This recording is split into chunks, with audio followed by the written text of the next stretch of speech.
Welcome to my OSP classes.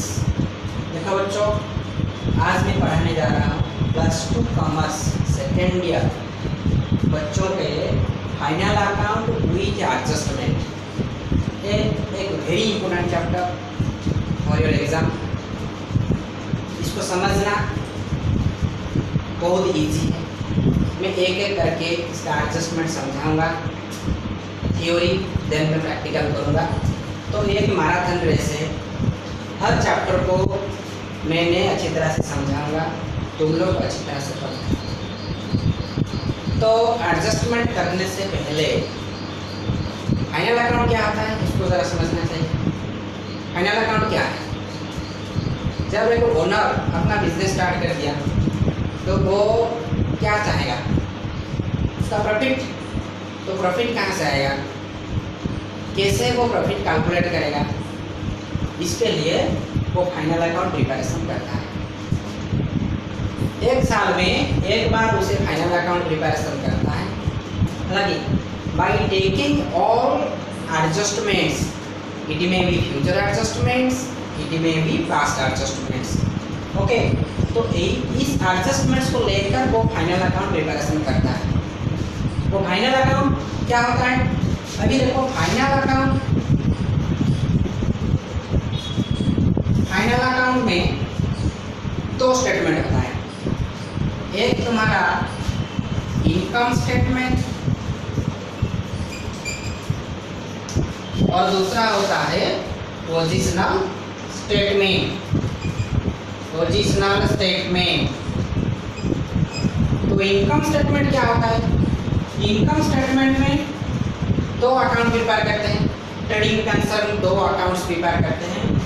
एक होता है तुम्हारा ट्रेडिंग अकाउंट और अनदर होता है प्रॉफिट एंड लॉस अकाउंट। तो ये जो दोनों अकाउंट है, ये दोनों अकाउंट को कैसे वो प्रिपेयर करता है, क्या क्या ट्रांजैक्शन उसमें एंट्री होता है, ये सब तुम्हें बताना चाहिए। ठीक है, तो ट्रेडिंग अकाउंट क्यों प्रिपेयर करते हैं, इसका ऑब्जेक्टिव क्या है? Trading account is prepare to know the gross profit और ग्रॉस लॉस। ग्रॉस प्रॉफिट हो सकता है और ग्रॉस लॉस भी हो सकता है। ये तुम्हारा एक्चुअल प्रॉफिट नहीं है बिजनेस का। इसमें केवल हम direct expenses and direct incomes को इंक्लूड करते हैं। तो ट्रेडिंग अकाउंट में डायरेक्ट एक्सपेंसेस और डायरेक्ट इनकम्स इंक्लूड्स होता है। जब प्रॉफिट एंड लॉस की बात करें तो इस अकाउंट को हम क्यों प्रिपेयर करते हैं? ना to find the net profit और नेट लॉस। नेट प्रॉफिट और नेट लॉस जानने के लिए हम प्रॉफिट एंड लॉस प्रिपेयर करते हैं।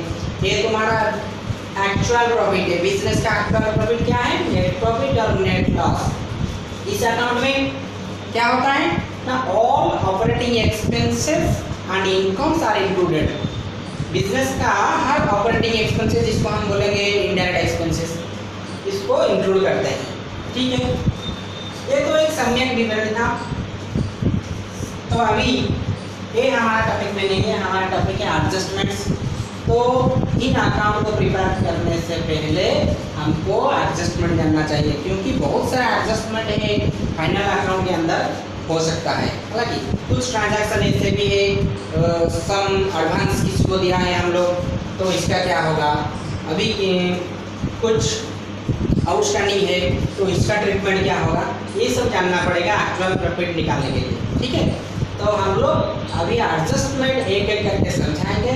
उसको पहले समझो, इसका मीनिंग क्या है, इसका अकाउंटिंग एंट्री क्या है, इसका ट्रीटमेंट क्या है, इसको ज़रा समझना चाहिए। अगर इसको नहीं, इस थ्योरी को नहीं समझ पाए तो आप लोग प्रैक्टिकल प्रॉब्लम नहीं कर सकते।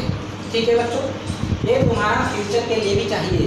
कोई चार्टर्ड अकाउंटेंट करेगा, कॉस्ट अकाउंटेंट करेगा, तो कंपनी सेक्रेटरी, ये सब हर कोर्स में फाइनल अकाउंट इज कंपल्सरी। ठीक है बच्चों, चलो हम लोग पढ़ते हैं एडजस्टमेंट। पहला एडजस्टमेंट हम पढ़ेंगे जस्ट। तो there are various adjustments in final accounts. Final account में बहुत सारे एडजस्टमेंट होते हैं। तो पहला एक होता है सपोज आउटस्टैंडिंग एक्सपेंसेस। क्या है आउटस्टैंडिंग एक्सपेंसेस? इसका मीनिंग क्या है? What do mean by outstanding expenses? Outstanding बोल तो some unpaid amounts, the expenses due but not paid. Expenses due but not paid is called outstanding expenses. कुछ ऐसा खर्च है जो ड्यू हो गया है लेकिन इसका पेमेंट नहीं हुआ है, तो इसको हम बोलेंगे outstanding expenses, that is unpaid expenses. ठीक है, suppose take an example, rent outstanding,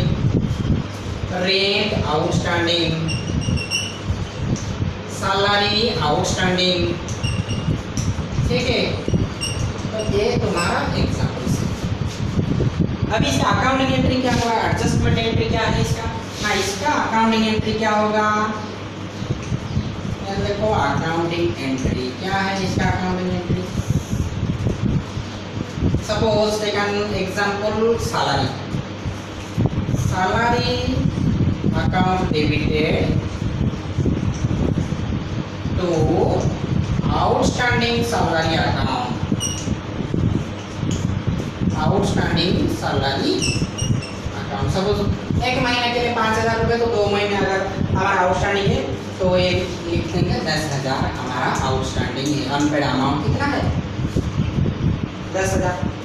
ठीक है, तो ये हो गया being salary unpaid for 2 months at the rate of 5,000 each। हो गया। अब इसका ट्रीटमेंट क्या है? फाइनल अकाउंट में इसे कैसे ट्रीट किया जाता है? अभी देखो, ये जो हमारा आउटस्टैंडिंग एक्सपेंसेस है, आउटस्टैंडिंग एक्सपेंसेस एडजस्टमेंट में क्या होता है कि 2 तरीके से इसको ट्रीट किया जाता है।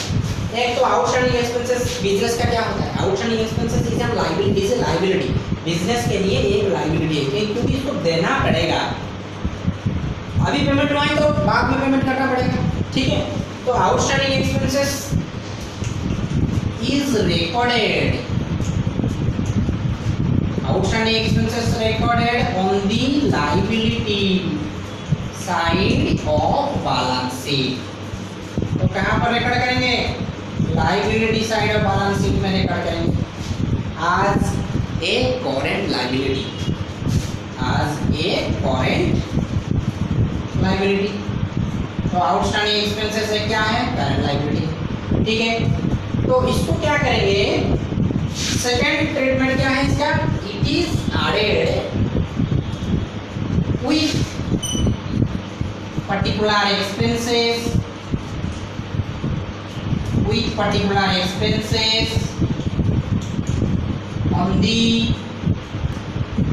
debit side of trading और प्रॉफिट एंड लॉस अकाउंट, कहीं पर भी ऐड हो सकता है। ठीक है, अगर वेज आउटस्टैंडिंग है तो वेज एक डायरेक्ट एक्सपेंसेस है, इसको हम ट्रेडिंग अकाउंट में लेकर ट्रेडिंग अकाउंट में आउटस्टैंडिंग ऐड कर देंगे। ठीक है, अगर सैलरी आउटस्टैंडिंग है, सैलरी डायरेक्ट एक्सपेंसेस है, इसको प्रॉफिट एंड लॉस अकाउंट में लेंगे, प्रॉफिट एंड लॉस अकाउंट में इसको ऐड करेंगे आउटस्टैंडिंग।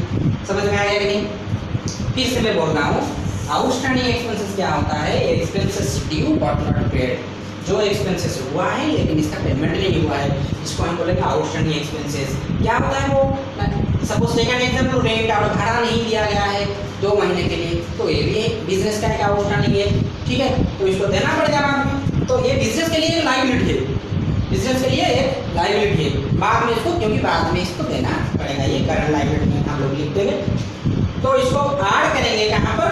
ना पर्टिकुलर एक्सपेंसेस जो भी दिया है, सैलरी आउटस्टैंडिंग है तो सैलरी में ऐड होगा, रेंट आउटस्टैंडिंग दिया है तो रेंट में ऐड होगा, वेज आउटस्टैंडिंग दिया है तो वेज में ऐड होगा। तो कहाँ पर ऐड होगा? ना ये debit side of all nominal account, nominal account बोले तो ट्रेडिंग अकाउंट और प्रॉफिट एंड लॉस अकाउंट में ऐड होगा। ये समझ में आ गया? ओके बच्चों, ठीक है। अभी हम सेकंड ट्रांजैक्शन को चलेंगे second adjustment that is prepaid expenses. इसको हम हटा देता हूं, इसको जरा स्क्रीनशॉट में रख दो, आप नोट कर लो, इसको कॉपी में नोट कर लो, ठीक है।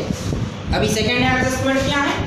सेकंड एडजस्टमेंट है तुम्हारा prepaid expenses.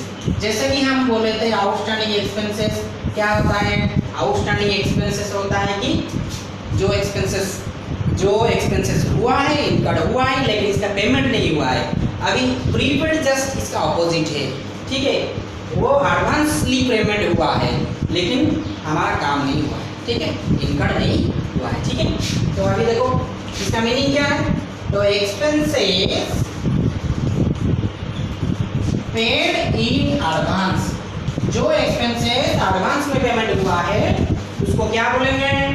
Called prepaid expenses, इसको आप बोलेंगे प्रीपेड एक्सपेंसेस, ठीक है। प्रीपेड एक्सपेंसेस सपोज एग्जाम्पल हम लोग दे देंगे। एग्जाम्पल क्या होता है? Suppose salary paid in advance, किसी को एडवांसली सैलरी चाहिए, वो डिमांड करके ले सकता है अपने जॉब से, तो इसको हम सैलरी पेड इन एडवांस बोलेंगे। तो ये बिजनेस के लिए क्या है? बिजनेस के लिए ये करंट एसेट है। कैसे? देखो इसका अकाउंटिंग एंट्री बोलो। अकाउंटिंग एंट्री क्या है? Prepaid expenses account debited to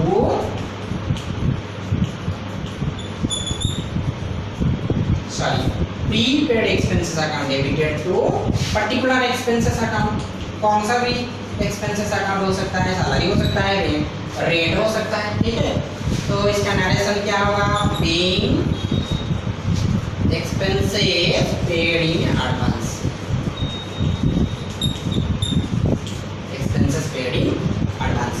अभी इसका अकाउंटिंग ट्रीटमेंट लिखेंगे। तुम्हारा एडजस्टमेंट के लिए अकाउंटिंग ट्रीटमेंट का आवश्यक है, हालांकि इसको लेकर हम लोग प्रॉब्लम और प्रैक्टिकल में यूज करेंगे। ये अकाउंटिंग ट्रीटमेंट तुम्हारा बहुत जरूरी है, इसको जरा समझना। तो फर्स्ट इसका दो ट्रीटमेंट होगा। एक क्या होगा? प्रीपेड एक्सपेंसेस हमारा एक करंट एसेट है, तो इट इज रिकॉर्डेड। तो कहाँ पर लिखेंगे इसको? It is recorded on the asset side of balance sheet आज करंट एसेट। करंट एसेट की तरह इसको लिखेंगे। तो सेकेंड एडजस्टमेंट क्या है? ये तो एडवांसली पेमेंट हो चुका है लेकिन अकाउंटिंग ईयर हमारा खत्म हो गया, तो इसको एक्चुअल प्रॉफिट पाने के लिए इसको क्या करना पड़ेगा? ना जितना एडवांस दिया गया है इसको हटाना पड़ेगा और सब्ट्रैक्ट करना पड़ेगा, ठीक है। तो इट इज डिडक्टेड, डिडक्टेड मतलब माइनस करना है। It is deducted from particular expenses on the debit side of profit and loss account। समझ में आ गया? तो क्या करना पड़ेगा? पहले इसको एसेट साइड में हम लोग रिकॉर्ड करेंगे आज करंट एसेट, बाद में इसको क्या करेंगे ना, जो भी दिया है हमको, अगर रेट दिया है तो रेट से इसको माइनस करेंगे, अगर सैलरी एडवांस दिया है तो सैलरी से इसको माइनस करेंगे, ठीक है। तो कहाँ पर माइनस करेंगे? डेबिट साइड है प्रॉफिट एंड लॉस अकाउंट में। समझ में आ गया कि नहीं? अभी दो एडजस्टमेंट ट्रीटमेंट में आपको बता चुका हूँ, ये दोनों को आप लोग पढ़ेंगे अच्छी तरह से। नेक्स्ट तुम्हारा और जो 10, 12 और 15 है एडजस्टमेंट्स, उसको मैं नेक्स्ट क्लास में समझाऊंगा। आज के लिए इतना सा। अगर मेरा चैनल तुमको अच्छा लगा तो सब्सक्राइब करो, लाइक कर दो, ठीक है बच्चों। Thank you.